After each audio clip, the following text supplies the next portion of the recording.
Assalamualaikum warahmatullahi wabarakatuh. Alhamdulillah, wassalatu wassalamu ala rasulillah Sayyidina wa maulana Muhammad ibn Abdullah wa ala alihi wa sahbihi wa man tabi'ahu wa mawala.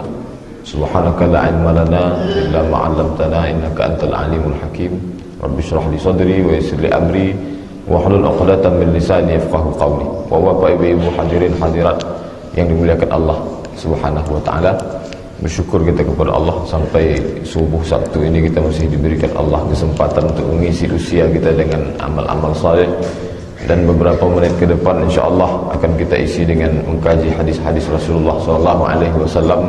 Untuk itu mari kita bersyukur dengan mengucapkan alhamdulillahirabbil alamin. Mudah-mudahan dengan syukur kita ini Allah senantiasa menambah nikmat iman dan Islam serta istiqamah sampailah akhir hayat kita nanti insyaallah. Amin ya rabbal alamin. Kemudian berselawat kepada Rasulullah dengan mengucapkan Allahumma shalli ala sayyidina Muhammad wa ala ali Muhammad. Mudah-mudahan dengan memperbanyak selawat kita diberikan kekuatan dan di akhirat nanti kita mendapatkan syafaat insyaallah. Amin ya rabbal alamin. Bapak-bapak, ibu-ibu yang dimuliakan Allah, pada tahun Khaybar ini tahun ke-7. Nabi meninggal tahun ke-11 bulan Rabiul Awal. Lalu di tahun Khaybar tahun ke-7 datanglah seorang yang masih muda, umurnya 30 tahun, datangnya dari kampung bernama Daus di Yaman. Datang dia masuk Islam kepada Nabi SAW, mengisytiharkan, mengumumkan keislamannya, bersyahadat di hadapan Nabi, dan kemudian menetap tinggal di Madinah Al-Munawwarah. Nama aslinya Abdu Naham. Abdu artinya hamba, Naham artinya nama berhala. Mereka punya banyak tuhan orang jahiliyah ni. Ada Lata, ada Uzza, ada Manat, ada Jibti, ada Taghut. Salah satunya adalah Naham. Abdu Naham jadi hamba Naham. Nama dia yang lain juga, karena orang Arab ni punya banyak nama. Nama yang lain Abdu Syams. Abdu artinya hamba, Syams artinya matahari. Abdu Syams, hamba matahari. Lalu ketika beliau masuk Islam, maka Nabi SAW tak hanya sekedar merubah isi yang ada di kepala seseorang ketika dia masuk Islam, tapi nama juga dirubah, karena nama adalah bagian dari doa kepada Allah Ta'ala. Oleh sebab itu namanya dirubah Nabi menjadi Abdurrahman.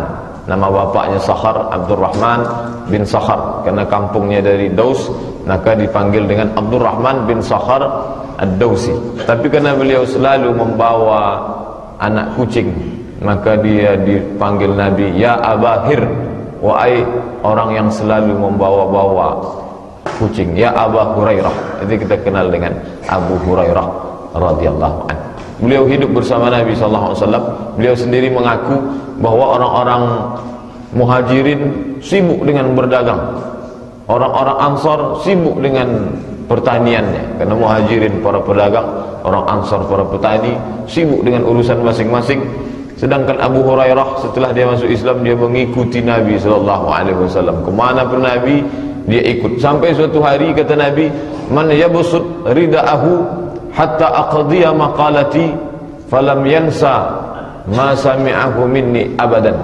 Siapa yang mau membentangkan selendangnya sampai aku menyampaikan hadis ini, kata Nabi SAW, summa yaqbiduhu falam yansa ma sami'ahu minni, maka dia tak akan lupa apa yang pernah dia dengar dariku.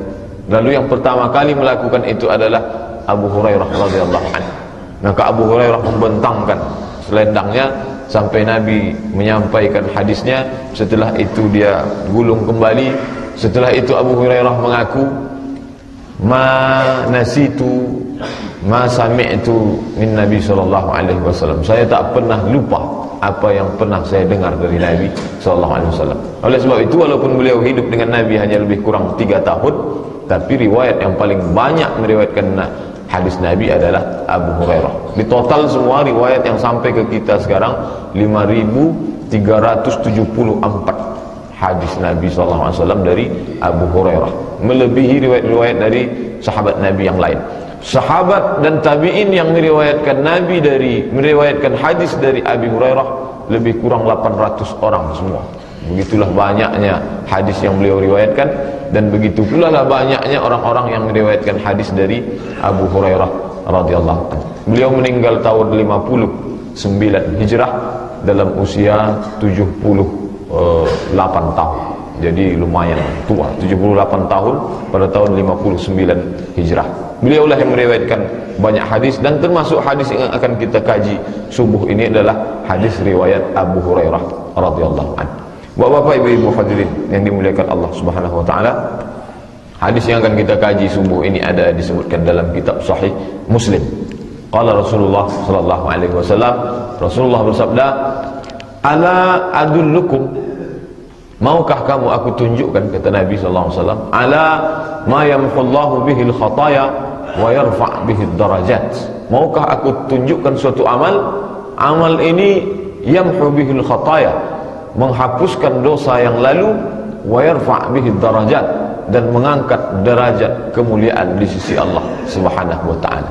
Tentulah ucapan ini sesuatu yang amat sangat diharapkan oleh para sahabat Nabi. Kita tahu sahabat Nabi ini mereka hidup tak hanya bergelimang, berkubang dosa. Dari mulai menyembah berhala, Lata, Uzza, Manat, Hubal, Jibti, Taghut, Naham, menyembah benda-benda keramat, mengagungkan pohon besar, mengundi nasib, percaya kepada burung, percaya kepada peramal.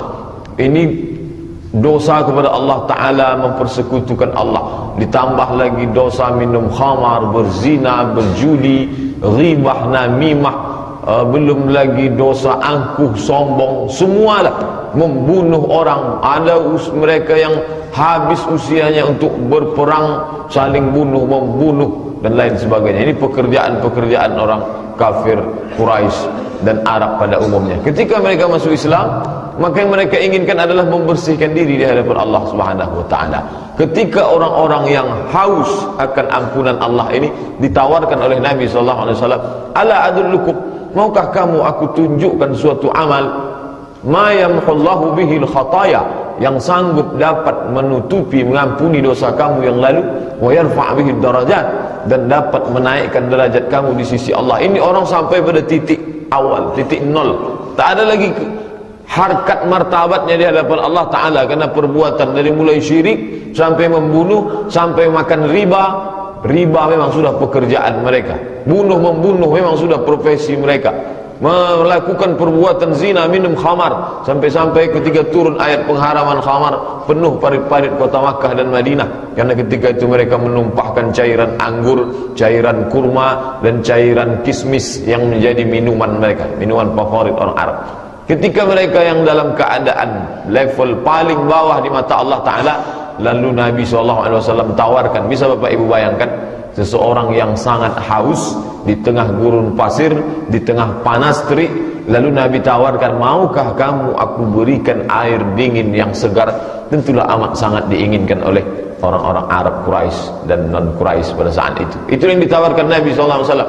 "Ala adullukum, maukah kamu aku tunjukkan, ala sesuatu ma yamhullahu bihil khataya, amal ini bisa menutupi, mengampuni dosa kamu, masa lalu kamu yang begitu hitam kelam, wa yarfa' bihid darajat, tak hanya sekedar masa lalu, tapi untuk masa yang akan, yarfa' bihid darajat, dan mengangkat derajat tingkatan di hadapan Allah Subhanahu wa taala." Maka apa jawab sahabat? Qalu, mereka menjawab, "Bala ya Rasulullah, ya, kami amat sangat menginginkan itu." Apa dia amal yang dapat menutupi dosa masa lalu dan mengangkat derajat kami di masa yang akan datang? "Bala ya Rasulullah, kami ingin mendengarkan itu." Apa dia ya Rasulullah? Maka Rasulullah pun menyebutkan beberapa amal. Dalam hadis ini ada 3 amal yang disebutkan Nabi SAW. Inilah yang akan kita kaji insyaAllah beberapa menit ke depan. Yang pertama kata Nabi SAW, isbaghul wudu' alal makarih. Isbagh, menyempurnakan. Itmam, makna kata isbagh, isbaghul wudu' alal makarih, menyempurnakan wudu'. Kapan wudu' itu disempurnakan? Alal makarih, pada saat-saat tak menyenangkan. Makarih, kita selalu menyebut makruh, bentuk jamaknya makarih, sesuatu yang tak menyenangkan. Kapan itu? Pada saat kondisi musim dingin, yang sangat dingin. Ketika dingin orang takut menyentuh air. Kalau sudah sampailah musim dingin, li'ila fi Quraisy, perjalanan orang Quraisy, ila fihim rihlatasyita was-saif. Syita itu musim dingin, saif itu musim panas. Kalau panasnya sangat panas, dinginnya sangat dingin. Bahkan di beberapa tempat waktu itu perjalanan mereka negeri Syam dan negeri Yaman, di negeri Syam itu turun salju. Palestina, Yordania, Lebanon, Suriah, itu turun salju. Ketika turun salju musim dingin, maka wudhu tak sempurna karena air dingin. Ini yang disebutkan Nabi SAW, isbaghul wudhu, wudhu tetap sempurna alal makarih, pada saat kondisi yang tidak menyenangkan. Kondisi tak menyenangkan ini sifatnya umum. Bisa jadi saat musim dingin, tapi kita tak ada musim dingin. Bisa jadi saat orang tergesa-gesa, maka tak jarang kita tengok orang wuduknya sembrono saja, sembarangan saja. Banyak anggota wuduk yang tak terkena air, tapi karena mau cepat-cepat tak lagi memperdulikan. Yang ini diajarkan Nabi SAW. Yang pertama adalah isbaghul wudu, menyempurnakan wudu alal makarih, dalam saat-saat kondisi yang tidak menyenangkan. Contohnya pada zaman Nabi adalah musim dingin yang membuat orang takut menyentuh air sehingga wuduknya tak sempurna. Apa makna wuduk ini? Wuduk maknanya adalah al-hasan. Jadi padanan kata wuduk hasan. Hasan artinya baik. Mengapa disebut wuduk itu baik? Karena banyak kebaikan di dalamnya. Makna lain dari kata wuduk adalah an-nazafah. Nazafah artinya kebersihan, karena di dalamnya terkandung kebersihan. Jadi makna wudu adalah al-hasan, baik, nazafah, kebersihan. Kalau dibaca dengan dhammah, wudu, dua itu maknanya. Tapi kalau dibaca dengan baris fathah, wawnya baris fathah, wudu artinya air yang dipakai untuk berwudu. Nah, oleh sebab itu ada istilah kita mengambil air sembahyang. Nah, ini masuk unsur agama lain di dalamnya, menyembah sang hyang, agama nenek moyang sebelum. Tapi ketika Islam datang, maka makna air yang dipakai untuk berwudu itu disebut dengan wadu. Wudu dan wadu. Bapak dan Ibu hadirin yang dimuliakan Allah Subhanahu wa taala, di dalam wudu mengapa disebut di dalamnya ada nazafah, kebersihan? Di dalamnya tak hanya kebersihan zahir, tapi juga kebersihan batin. Kalau tentang salat, ayatnya umum saja. Wa aqimus salah, dirikanlah salat. Tak ada disebutkan ada rakaat pertama, rakaat kedua, ada sujud, ada tasyahud, ada i'tidal, tak ada. Tapi khusus masalah wudu itu disebutkan lengkap urutannya di dalam Al-Quran, tepatnya surat Al-Maidah ayat ke-6. Ya ayyuhalladzina amanu, ya orang beriman, idza qumtum ila shalah, kalau kamu mau melaksanakan salat, fagsilu wujuhakum, basuh wajah, wa aydiyakum ilal marafiq, tangan sampai ke siku, jelas batasannya disebutkan sampai siku. Wamsahu bi ru'usikum, usap kepala, kepala tak dibasuh tapi diusap. Penggunaan kata untuk wajah fagsilu, untuk kepala wamsahu, ada yang diusap, ada yang dibasuh. Kaki, wa arjulakum ilal ka'bain, basuhlah kaki sampai ke mata kaki. Jadi jelas betul dalam ayat Al-Quran. Adapun penjelasannya, karena Al-Quran ini diturunkan Allah Ta'ala, penjelasannya lewat lisan Nabi Muhammad SAW. Kata Allah, wa anzalna ilaika dzikra, kami turunkan Al-Quran ini kepadamu ya Muhammad, litubayyina linnas, supaya engkau jelaskan kepada manusia. Wuduknya sudah jelas, wajah, tangan, kepala, kaki. Bagaimana detailnya? Maka dijelaskan Nabi SAW. Hadis yang menjelaskan tentang tata cara wudhu ini diriwayatkan oleh Utsman ibn Affan. Dijelaskan oleh Utsman bagaimana wudhu Nabi SAW. Maka Utsman minta bawakan air satu bejana, lalu kemudian beliau membasuh kedua tapak tangannya, tangannya dia basuh. Setelah itu dia masukkan fa'adkhala yaminahu, dia masukkan tangan kanannya, lalu dia tak langsung membasuh wajah seperti yang ada dalam ayat Al-Quran, tapi dia dului dengan fatamat madha wastan syaqa. Tamat madha berkumur-kumur, wastan syaqa istinsyaq, memasukkan air ke dalam hidung. Kemudian setelah itu beliau membasuh wajah, kemudian membasuh tangan sampai ke siku, kemudian membasuh kepala, kemudian mengusap kepala, kemudian membasuh kaki. Di akhir hadis kata Utsman bin Affan, man tawadda'a wudu'i hadza, siapa yang berwudu semacam seperti wuduku ini, wala yuhaddis biha wala yuhaddis nafsahu, Tidak, setelah antara wudhu dengan salat itu dia tidak ada bercerita apa-apa dan tidak ada terlintas apa-apa di hatinya. Tapi makna terlintas di sini menurut ulama terlintas urusan duniawi. Kalau urusan yang akhirat, masalah akhirat, bagaimana nanti di alam barzakh meniti siratal mustaqim, apakah salat ini nanti khusyuk atau tidak, itu tak masalah. Tak terlintas urusan dunia, maka kata Utsman ibn Affan, ghufira lahu ma taqaddama min dzambi, maka insyaallah Allah akan ampuni dosanya yang lalu. Ini jelas hadis tentang masalah wudu. Wudu tidak hanya sebagai kebersihan yang bentuk nampaknya fisik, tapi juga wudu adalah kebersihan batin. Mengapa demikian? Karena dalam hadis disebutkan orang mukmin yang berwudu, seorang muslim yang berwudu, maka disebutkan dalam dua hadis. Satu hadis riwayat Muslim, satu hadis riwayat Nasa'i, kharajat minhu khatayahu.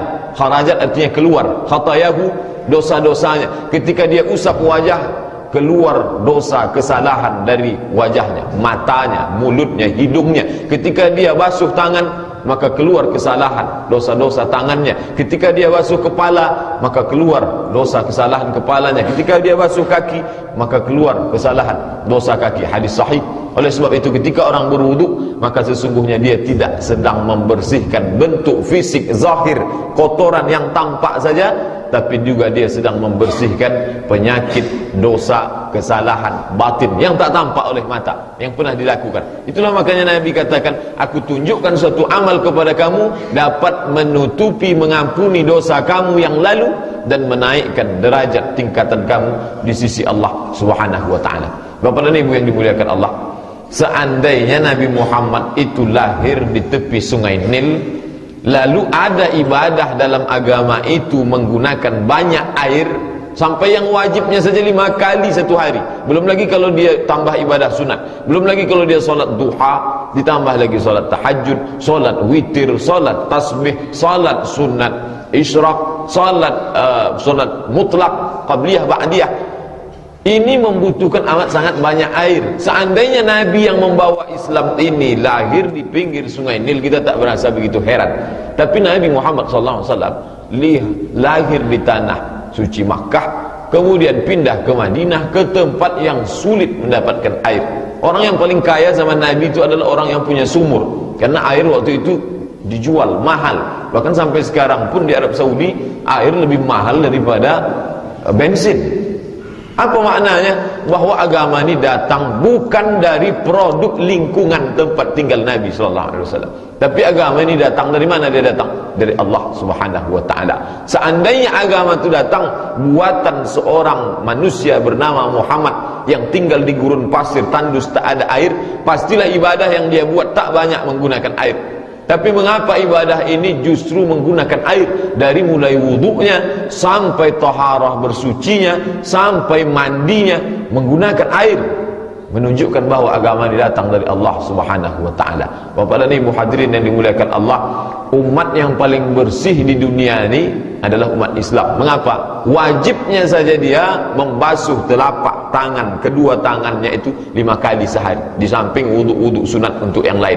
Apalagi kalau dia memang melazimkan diri untuk selalu dalam keadaan suci, maka dia akan selalu berwudu. Umat paling bersih itu adalah orang Islam menurut ibadah yang disyariatkan oleh Nabi Muhammad SAW. Tapi karena orang Islam ni kadang lebih percaya kepada orang lain daripada Nabi Muhammad SAW, lebih percaya kepada tuntunan yang lain, ajakan yang lain daripada ajakan Nabi Muhammad SAW. Kalau mengikuti tuntunan yang lain, muncul bangganya, muncul bangkit rasa, oh ini sudah ikut yang benar. Padahal Nabi SAW 14 abad yang silam Nabi sudah mengajarkan orang Islam wajib membasuh tangan, wajah, kepala, kaki. Itu sudah 14 abad yang lalu.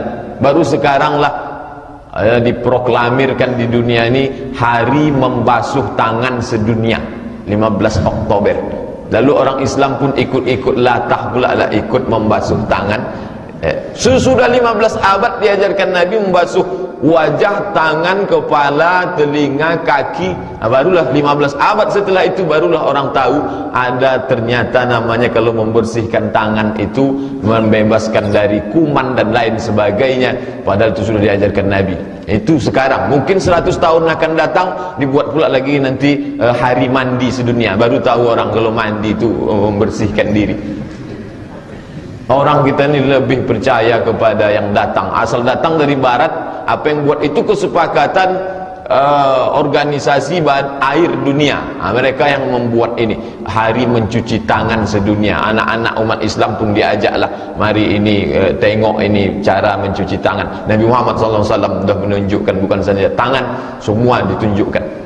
Apakah ini dapat dibuktikan dengan kebenaran sains zaman sekarang? Ditelitilah oleh seorang dokter perempuan dari Universitas Ain Shams Kairo, bernama Dr. Majidah Amir. Menurut penelitian beliau, cara yang paling efektif untuk membuat diri nyaman, merasa fresh adalah wudhu.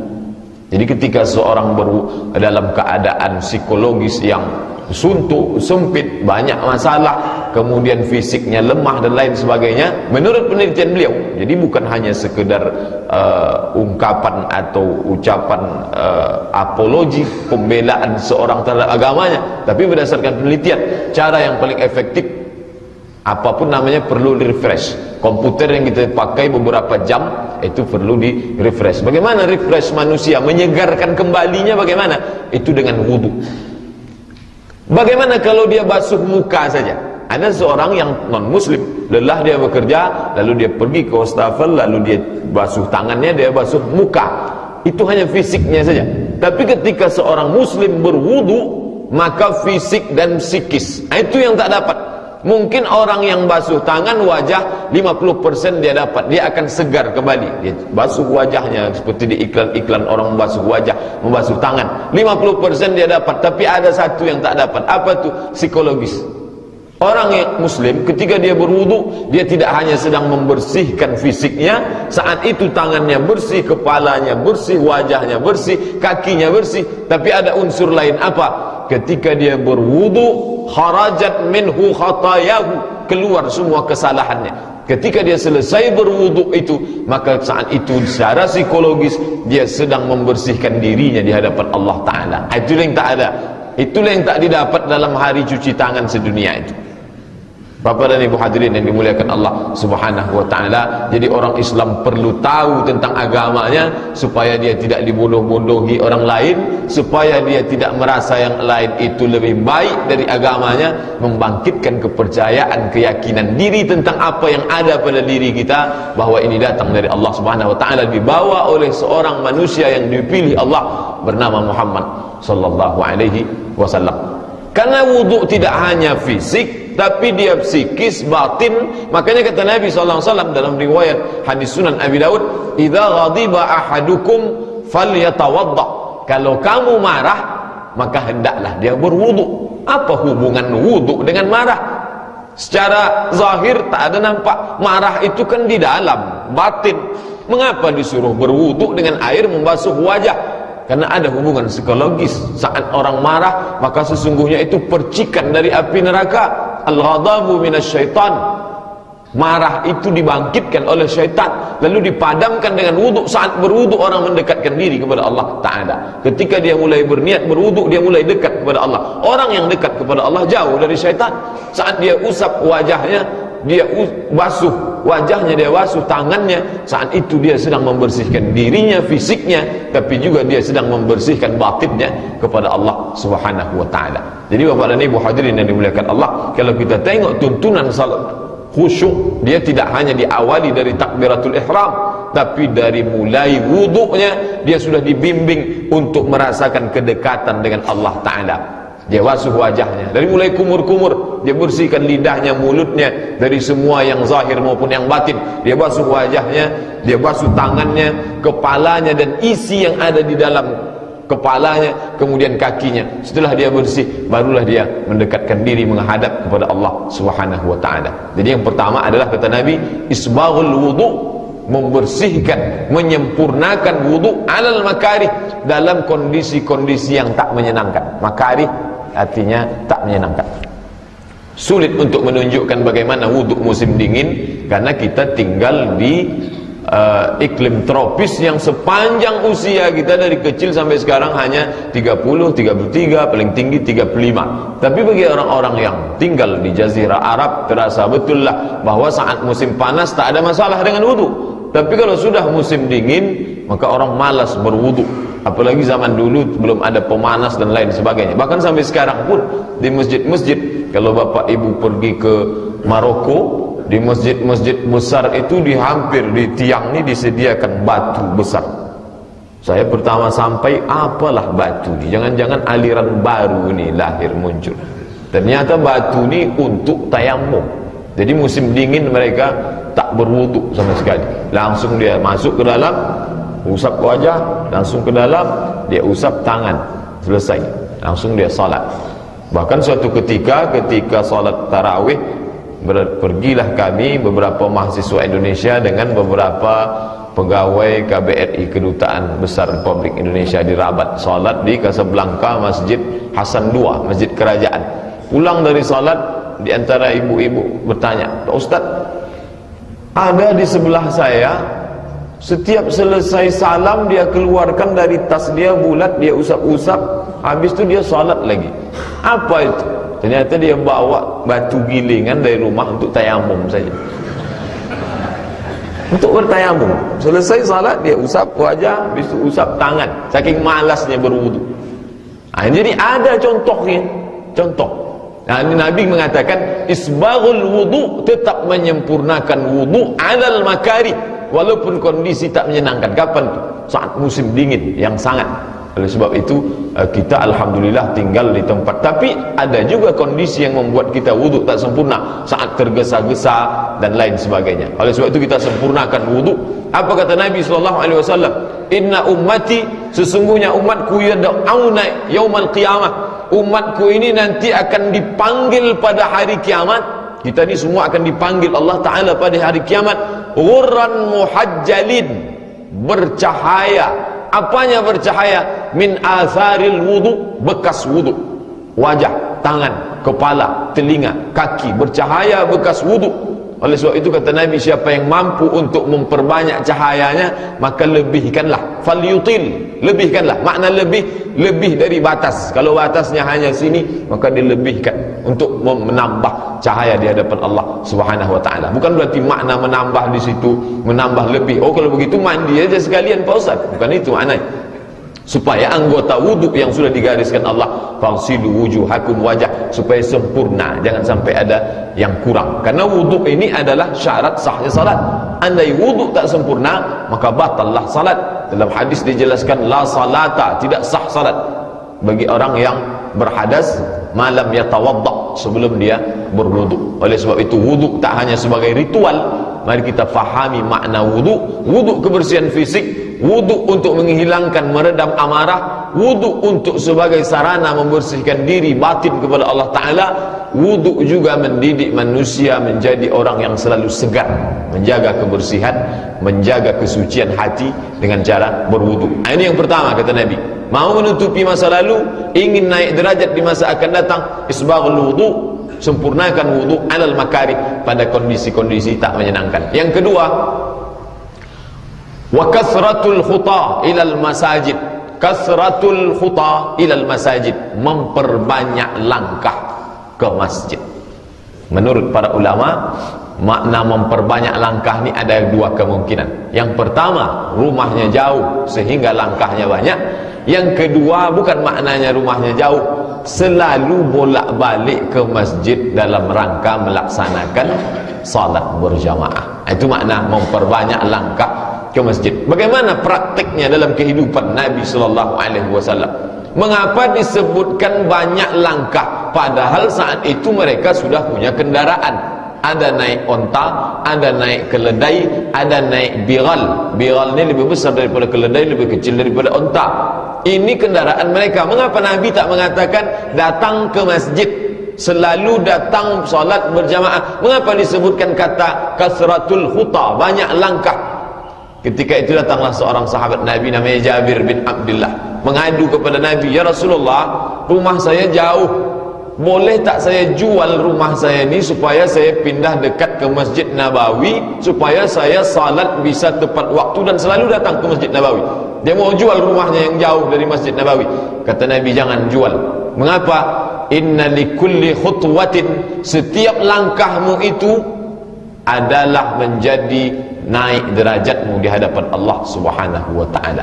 Oleh sebab itu langkah-langkah menjadi saksi yang akan menjadi saksi kita di hadapan Allah Subhanahu wa taala. Ketika Allah mengatakan, "Al-yauma nakhtimu ala afwahihim," pada saat itu mulut kami kunci, "wa tukallimuna aydihim," tangan kami buat berbicara, "wa tashhadu arjuluhum," kaki bersaksi. Apa yang dipersaksikan kaki? Salah satu persaksian kaki adalah kaki dibawa banyak melangkah salat berjamaah ke masjid. Bapak dan Ibu hadirin yang dimuliakan Allah Subhanahu wa taala, tak hanya Jabir bin Abdullah, bahkan lebih banyak daripada Jabir bin Abdullah, satu suku namanya suku Bani Salamah. Mereka pun ingin juga pindah ke dekat Masjid Nabawi. Kata Nabi, "Jangan. Tetap kalian di tempat kampung Bani Salamah, tapi datang berjalan kaki salat berjamaah ke masjid." Untuk apa? Mengapa Nabi sebutkan jalan kaki? Saat itu mereka butuh kesiapan, kekuatan fisik untuk menghadapi musuh. Salah satu bentuk persiapan kekuatan fisik itu adalah dengan banyak berjalan. Tapi dasar manusia kaum muslim ini kadang lebih banyak percaya kepada yang bukan ajaran Nabi. Dulu orang tak mau banyak jalan kaki. Setelah diiklankan mesti berjalan 10.000 langkah sehari, baru mau jalan kaki. Baru banyak ke berjalan kaki untuk tak pula untuk salat berjamaah ke masjid.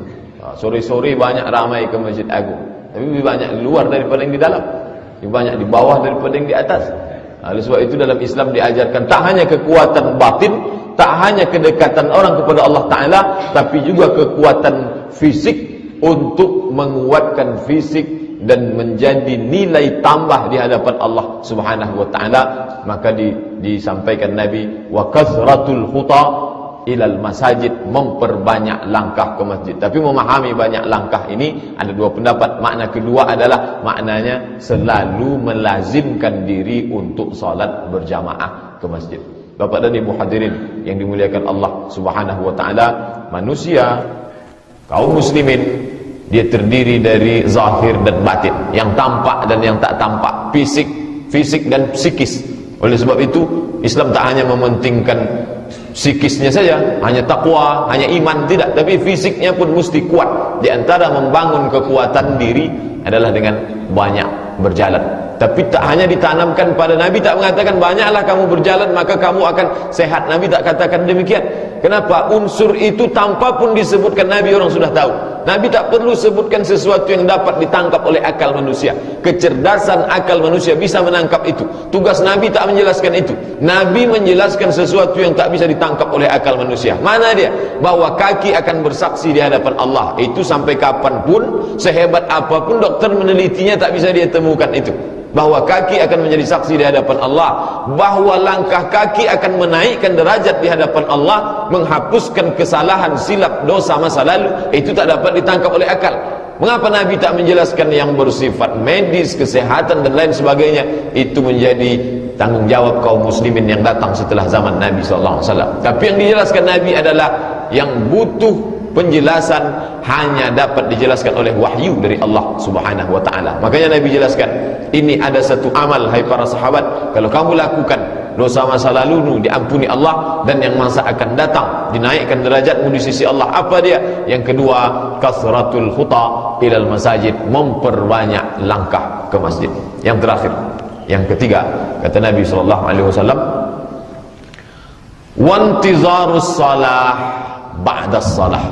Intizar artinya menunggu salat setelah salat. Mengapa bunyinya disuruh menunggu salat? Memang orang yang mendapatkan ampunan Allah terhadap dosa masa lalu, ditinggikan derajat masa akan datang, dia menunggu salat. Beberapa menit menjelang azan dia sudah duduk di dalam masjid, berzikir, membaca Al-Quran, bertasbih, bertakbir, bertahlil, bersalawat, mengagungkan Allah Ta'ala, memuhasabah diri, menunggu salat. Apa yang terjadi pada kita sekarang? Zaman Nabi dulu mereka salat yang dilakukan Nabi dan sahabat, salat itu juga yang kita lakukan sekarang. Apa bedanya? Mereka menunggu salat. Orang sekarang ditunggu salat. Kalau bolehlah salat tu bercakap, bisa dia berbicara, melambai sudah tangannya, sudah mau habis ini waktu, marilah salat. Tapi nantilah. Nabi dan sahabat Nabi diajarkan mereka intizarus salat, mereka menunggu salat. Salat tu mereka nantikan kapan masuknya. Sebelum masuk sudah siap sedia, wudunya sudah siap, psikis, fisik, badan sudah suci, bersih, segar, hati pula sudah bersih karena keluar semua dosa kesalahan, siap menunggu salat. Menjelang dari wudu ke salat tak ada cerita apa-apa, karena tadi riwayat hadis Utsman bin Affan, la yuhaddits biha nafsuh, tak ada cerita urusan duniawi terlintas dalam hati pun dia lawan. Lalu ketika dari wudu menjelang salat menunggu, maka masuk ke dalam salat itu dalam kondisi suasana yang sudah kita digiring oleh Nabi SAW. Mengapa salat kita tidak berkualitas? Karena kita tidak ikuti tuntunan ini. Kalau diajak, itu kan sunat Pak Ustaz, yang wajib-wajib sajalah. Padahal ini yang sunat-sunat, yang kecil-kecil nampaknya remeh-temeh, ini membimbing kita dari mulai wuduknya, masuk ke menjawab suara azannya, masuk ke duduk menunggu menanti salat, masuk ke dalam salatnya. Jadi tak langsung salat. Oleh sebab itu tuntunan yang diajarkan Nabi ini kalau kita laksanakan membantu kita untuk meningkatkan kualitas salat kita. Bapak dan Ibu hadirin yang dimuliakan Allah Subhanahu wa taala, intizarus salat ba'da salat, menunggu salat setelah salat. Oh, kalau begitu orang Islam duduk saja di dalam masjid berzikir mengingat Allah, tak dapat dipahami seperti itu. Jangan ditarik kesimpulan dari satu hadis lalu tarik kesimpulan. Baca hadis, baca terjemahnya. Oh, kalau begitu orang Islam duduk saja menunggu salat, habis itu tunggu lagi. Baca ayat bagaimana Allah mengatakan fa idza qudiyatis salat, apabila orang sudah melaksanakan salat fantashiru fil ard. Kita tak disuruh duduk dalam masjid, bertebaranlah di muka bumi, wabtaghu min fadlillah, cari karunia Allah Ta'ala. Di antara karunia itu adalah rezeki. Orang Islam disuruh mencari rezeki. Ada yang berdagang, bagaimana pedagang? At-tajirus saduqul amin, seorang pedagang yang jujur, yang amanah. Ma'an nabiyyin, nanti dibangkitkan di akhirat, ma'an nabiyyin was-siddiqin was-syuhada was-salihin, bersama para nabi, bersama orang siddiqin yang benar, was-syuhada, bersama orang-orang mati syahid, was-salihin, bersama orang saleh. Bukan berarti duduk menunggu salat tak berarti dia tak berdagang. Oleh sebab itu dikombinasi antara hadis ini, dia tetap dengan urusan duniawinya, dia tetap mencari nafkah. Bagaimana pula dengan petani? Ma min muslimin yazra'u yazar'an, seorang muslim yang menanam tanaman, ya'kulu minhu tayr, lalu buah tanamannya itu dimakan oleh burung, au bahimatun, atau hewan, au insanun, atau dimakan orang, maka itu menjadi sedekah baginya. Apa maknanya? Yang bertani tetap bertani, bukan berarti dia meninggalkan pertaniannya untuk masjid. Tak. Bagaimana pula dengan orang yang punya kekuasaan? Apakah dia tinggalkan tempatnya berkuasa lalu dia hanya di dalam masjid? Tak. Dia tetap mengatur urusannya masing-masing. Abu Bakar, Umar, Utsman, Ali pernah menjadi penguasa, tetap dia bisa mengatur, tapi tanpa meninggalkan masjid. Maknanya adalah itu yang disebut dalam hadis, qalbuhu mu'allaqun fil masajid, hatinya tergantung di dalam masjid. Kalau hati tergantung dalam masjid, orangnya boleh di toko, orangnya boleh di pasar, orangnya boleh di kebun, di sawah, tapi ketika datang panggilan tak sabar dia ingin datang masuk ke rumah Allah Ta'ala. Tapi kalau dibalik, jasad di masjid, hati di luar masjid, maka Assalamualaikum warahmatullahi, Assalamualaikum warahmatullahi, langsung. Apa sebab? Hati di luar masjid. Dalam proses memasukkan hati ke dalam masjid, tapi berproses. Nabi SAW tak membuat umat Islam ini menjadi umat yang instan.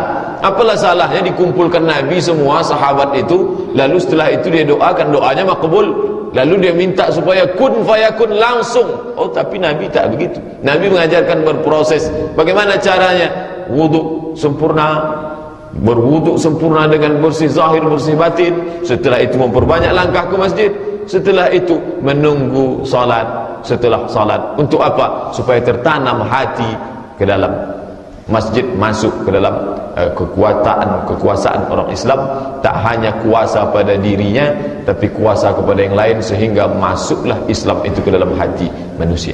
Bapak dan Ibu hadirin yang dimuliakan Allah Subhanahu wa taala, di akhir hadis ini ditutup dengan ucapan Nabi. Apa kata Nabi?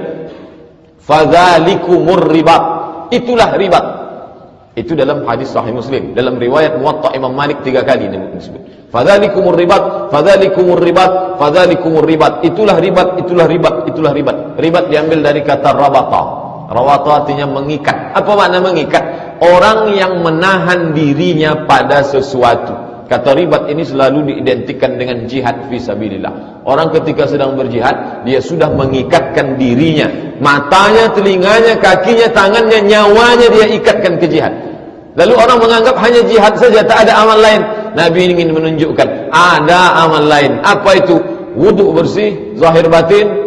Setelah itu perbanyak langkah ke masjid. Setelah itu tunggu salat. Fadzalikumur ribat, itu ribat, kata Nabi SAW. Nabi ingin menunjukkan ada ribat, mengikat diri pada jihad, ada dalam bentuk lain, tak hanya pergi berjihad fisabilillah. Fadzalikumur ribat, yang 3 ini pun kalau kamu laksanakan, dia sama seperti ribat. Kemudian makna ribat yang lain, dulu orang-orang Yahudi, orang Nasrani mengikat dirinya di satu tempat. Bukan berarti dia ikat pakai tali, tidak. Mengikat dirinya, dia tak pergi berdagang, dia tak pergi bertani, dia tak mengurus keluarga. Maka mengikat dirinya, tempat itu namanya saumah, jamaknya sawami. Dibangunkan tempat khusus untuk beribadah saja di dalamnya. Itulah kalau kita baca tentang orang-orang saleh, tentang orang-orang saleh di kalangan Bani Israel yang tak menikah, tak berkeluarga, tak berdagang, tak bertani, tak ada urusan dunia, kerjanya beribadah saja, mengikat diri di situ. Kata Nabi, tidak, itu bukan ajaran Islam. La rahbaniyata fil Islam, tidak ada kerahiban dalam Islam, tak ada kependetaan dalam Islam.